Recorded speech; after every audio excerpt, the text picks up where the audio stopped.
Ini cerita lengkap Syekh Baribin. Ini langsung oleh Bapak Juru Kunci, Bapak Kiai Romlan. Oke. Iki bah lihat tengah-tengah kamera. Oke. Pengembangan agama Islam ya oleh 9 wali yang ada di Demak Bintoro ya. Nah, Syekh Baribin ini nama ulama. Nama asli Syekh Baribin, nama aslinya itu Raden Joko Panular. Aslinya itu putra Prabu Brawijaya V. Okay. Pada waktu itu masih kerajaan Majapahit itu ya. Jadi Majapahit ada raja nama Brawijaya, Brawijaya sampai 5, Majapahit sampai 7. Jadi ini Brawijaya terakhir, yang Majapahit terakhir. Nah, satu-satunya raja Jawa yang punya istilahnya anaknya banyak, yaitu Brawijaya V. Jadi saudara Syekh Baribin ini ada 117 orang. Jadi Brawijaya V ini mempunyai putra, mempunyai anak 117 orang. Berarti berapa itu istrinya? Ada yang dari Cina, Banyak, Mbah.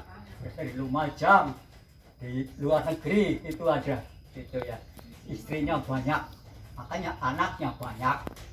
Nah, Syekh Baribin ini putra Brawijaya V yang nomor 78. Syekh Baribin yang di daerah Kebumen, putra Brawijaya hanya 2, yaitu Syekh Baribin dengan Mbak Lancing. Sana mirip itu ya, itu tumpukan gombal kuduanya istana ya, untuk lancingan. Namanya Joko Lancing.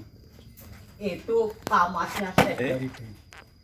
Karena sana Mbah Lancing ini urutan putra Brawijaya V yang nomor 51. Nah, Syekh Baribin kenapa kok sampai di sini gitu ya. Pada waktu itu perang Paregreng itu rebutan takhta di kerajaan Majapahit. Adanya Raden Patah menjadi raja di Demak Bintoro. Dia tidak mau ikut-ikut.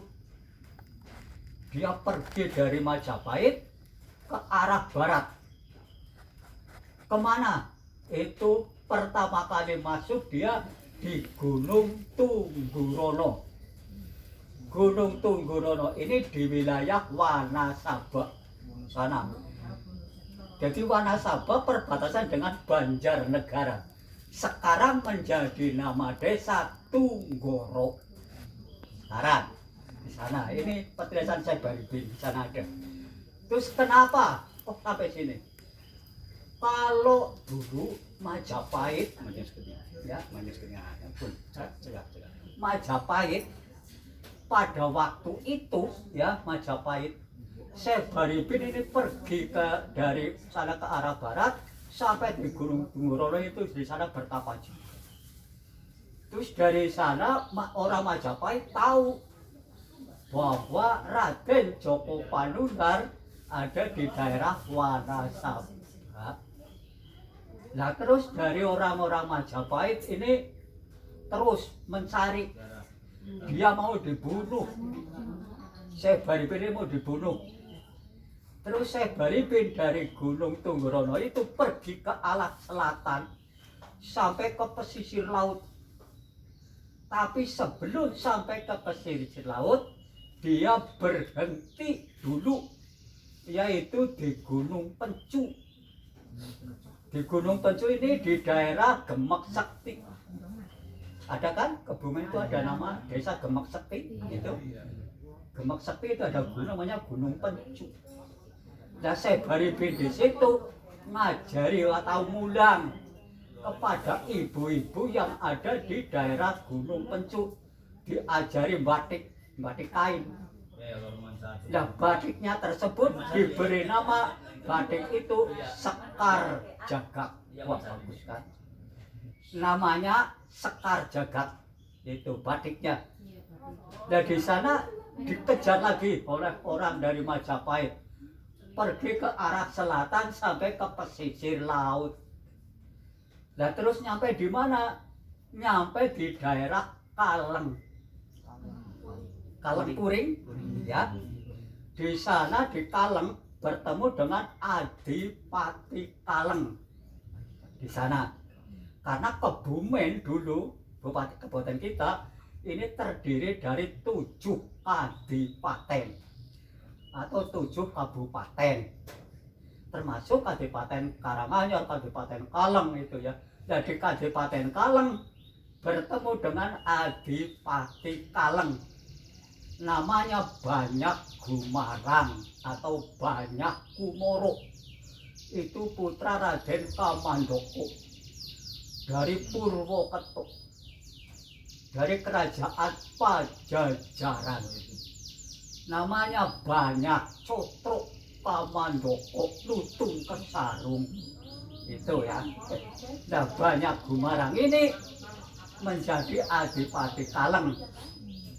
Akhirnya pada tahun 1543 itu Kadipaten Kaleng itu gabung jadi satu dengan Kadipaten Pucang itu ya.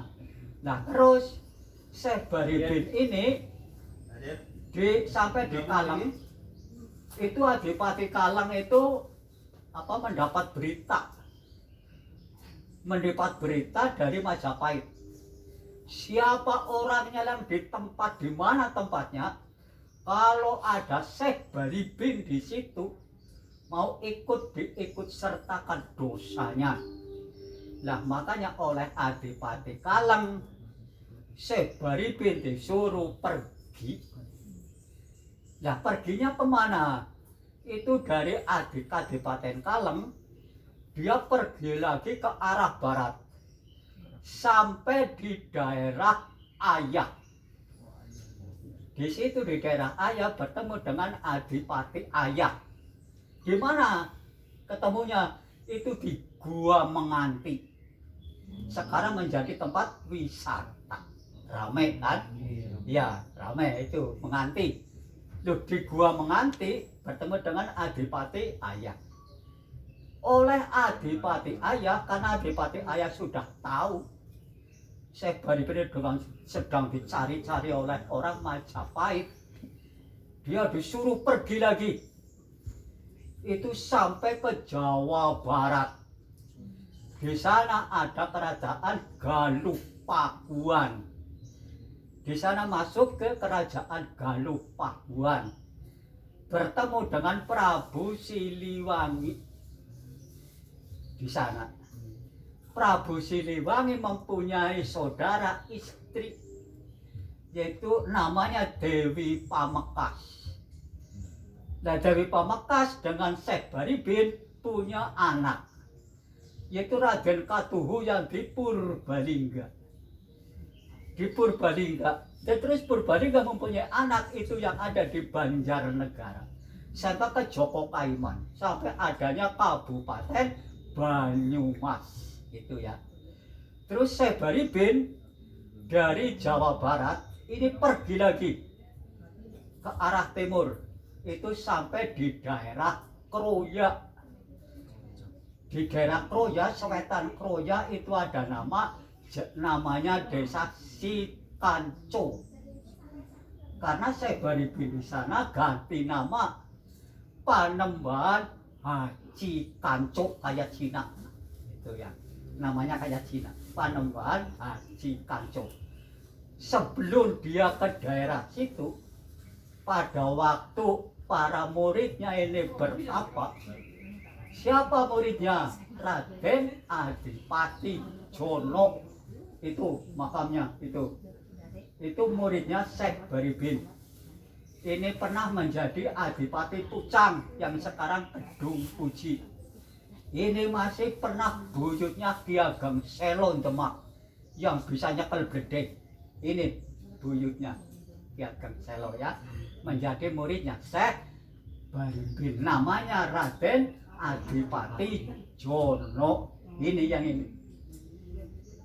Nah terus yang satu dari Kadipaten Ayah, namanya Raden Joko.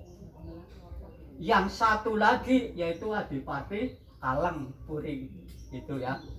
Ketiga muridnya itu sesudah dia melakoni tapak ya disuruh oleh Baribin, itu dia mendengar. Karena pada waktu itu Syekh Baribin ini pesan kepada 3 orang muridnya, yaitu Raden Joko, Raden Jono, terus Adipati Kaleng. Ketiga muridnya ini diberi amanah. Kalau besok ada kabar, ada berita orang meninggal dunia tapi jisinya berbau harum, di mana tempatnya supaya dimakamkan jisim tersebut di Gunung Wulan. Ini namanya Gunung Wulan. Ini Gunung Wulan karena tempat tersebut besok akan didatangi orang banyak. Alhamdulillah sekarang bukti 1 hari, kalau tahun kemarin 1 hari tamunya 1000 orang. Tukang ojeknya sampai 40 orang. Itu barokah dari Syekh Baribin itu ya. Itu.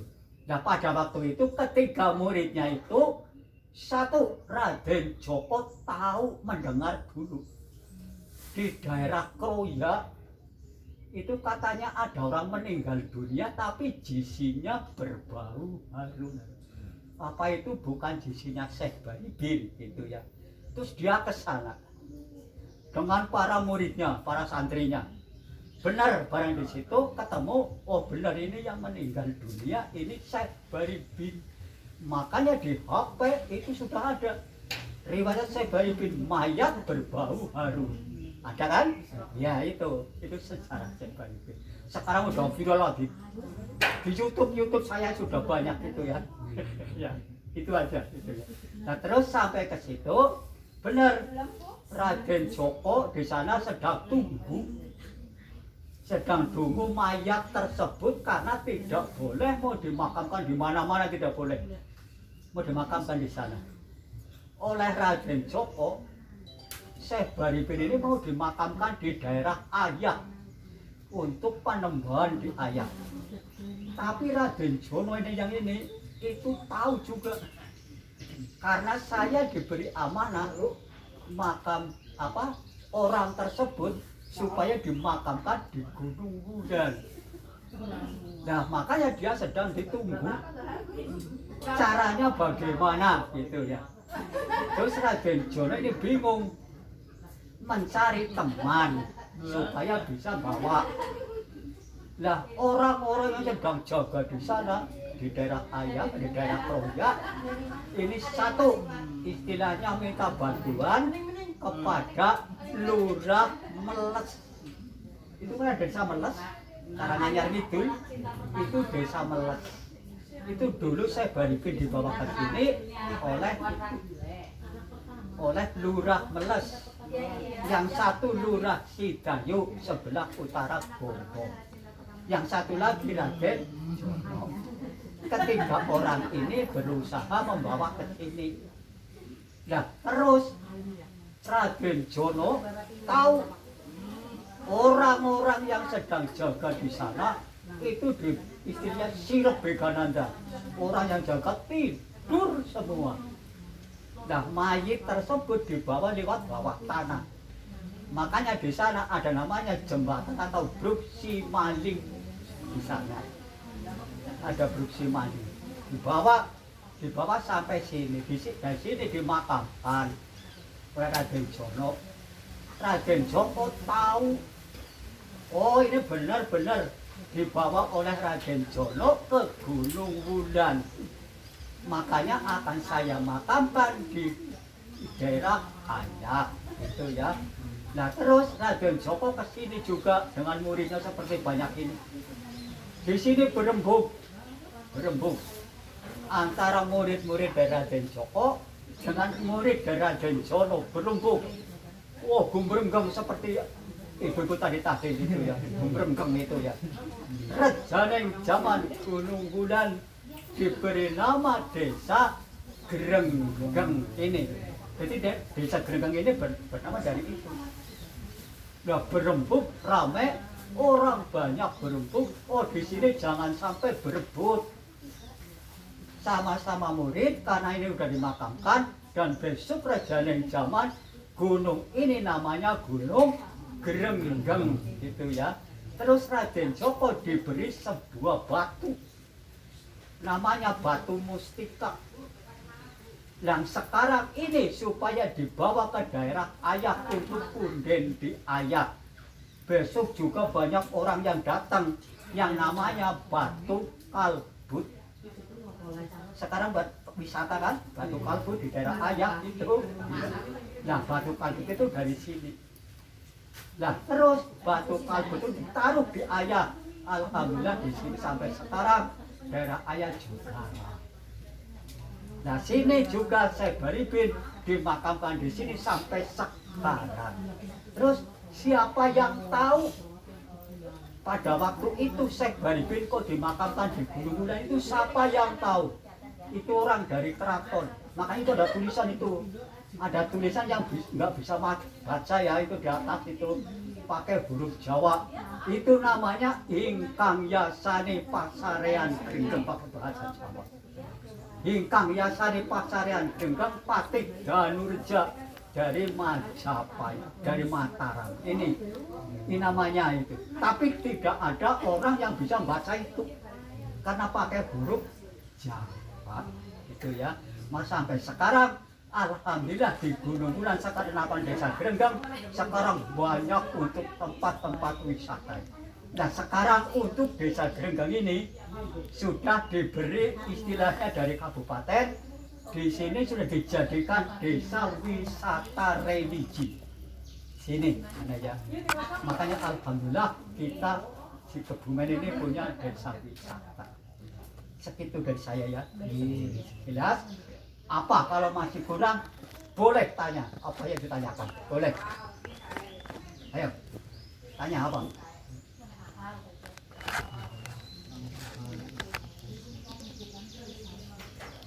Cukup. Cukup? Sudah cukup ya? Cukup dari sekian, nanti kalau ada istilahnya kekurangan ya boleh Anda ke rumah saya. Ke masjid ya. Itu ada tulisan suruh kunci gitu ya. Sekian dari saya ya. Mudah-mudahan ini menjadi istilahnya bekal untuk Anda belajar di sekolah ya. Assalamualaikum warahmatullahi wabarakatuh.